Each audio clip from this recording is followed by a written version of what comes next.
Greetings all. El Grinnell here with True Speak, bringing you all things happy and healthy vlog. This week we're going to talk about moods. Last week we talked about emotional intelligence and the role that emotions play in our success, or lack thereof. And then I alluded to this week we talk about mood. Today may be just slightly longer because mood, we're really going to dig into a little bit more neuroscience, and I really want you to think about the difference between being emotional and being moody, and how moods can help you be more motivated, to kind of kick you in the butt and get you out there so that you're living your life on purpose, instead of sitting around feeling sorry for yourself. So we're doing a deeper dive into moods today. So emotions can be, or rather, I should say, well, they can be intense.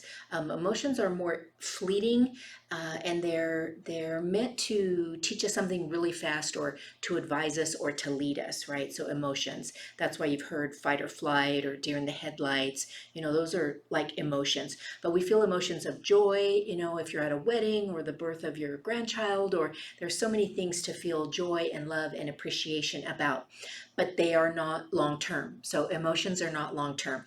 And sadly, which is another vlog down the future, talking about how to maintain long term relationships, because we feel like, since we're not feeling like we used to about these people, that there must be something wrong, but there's not.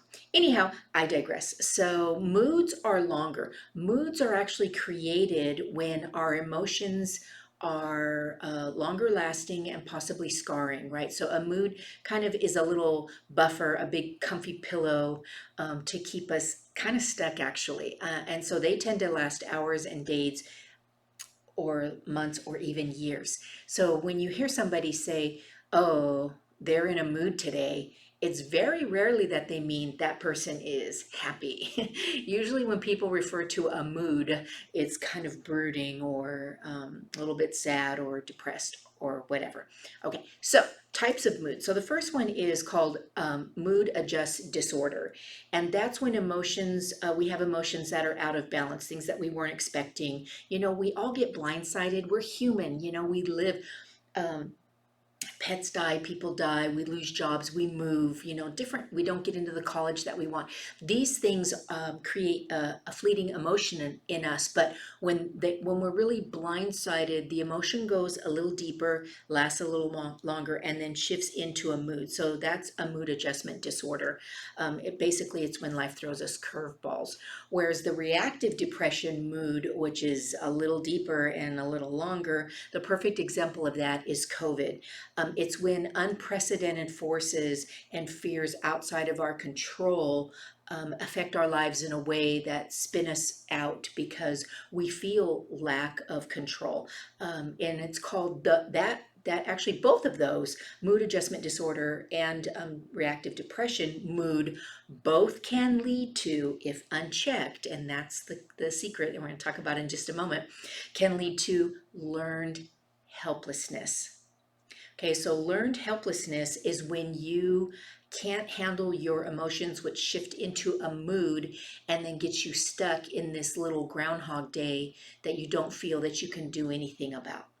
So, if you're ready for your 3 steps, let's jump in. So, some solutions are, number one, hope. The opposite of helplessness is hope, hopeful, right? How do you find hope in the dark? You've got to open the door. And the way to open the door to find hope is to start asking yourself simple questions like, what else could this mean? What other choices do I have? Who can I ask for help? Those are my favorite. And to watch out for your conscious mind, like shutting the door on all of that, because you deserve the light and the hope that comes from opening the door. Okay, so creating hope by asking questions, by taking back the control and saying, who can help me? What are my choices? And what else could this really mean? Which is kind of basically, what's the lesson I need to learn? What was my role in this, so that I can kick this to the curb and graduate to third grade or whatever it might be. Then the second thing is socialization. I know this is challenging, because when we're in a mood, we don't want to be around people. But you've heard the expression, fake it till you make it, and we've all faked it before. I don't like to use universal qualifiers and say everyone has faked it before, but I feel like this is true.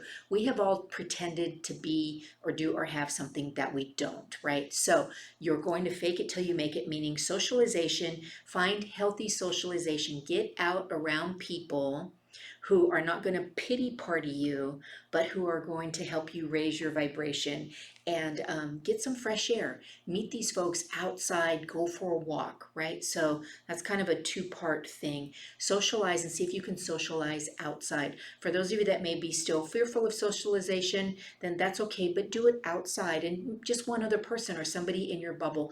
Get moving, get the oxygen flowing. Okay, so that's number two.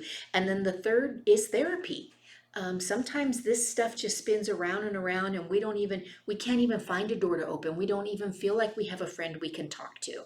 If you're at that deep level of hopelessness, then therapy is where you need to go. And that's part of what I do. I'm not a therapist at all whatsoever. By therapy, I mean having somebody who is trained to be an effective listener and a problem solver to help you shift out of that feeling of hopelessness to find the doors to open for hope. And that's what my program Mindset Magic is all about. It's baby steps for that. If you'd like to do it without having to talk to somebody, it's at truespeak.us. And if you go to offerings, scroll down just a tiny bit and you'll see Mindset Magic. And I have a special code for you. It's Magic 100. So if you'd like to do Mindset Magic for only $49, which is so amazing, and I would love for you to do it, then just go there and put in Magic 100. However, if you would like to chat with me and you're feeling brave, I would love to chat with you. So simply go to bit.ly, bit.ly/L chat. So it's ELLCHAT. Or just go to my website and say, I want to chat. It's really simple. Or just message me, I want to chat. It doesn't have to be hard. I can help you find those doors. I cannot solve your problems for you, but I can help you see that there are solutions and there are options. So, moody is good, but allow it to be the motivation when you see that you are in a mood, you've gone beyond emotions, and now you're kind of stuck. Allow that to motivate you to number one, remember that there's hope and to find those open doors.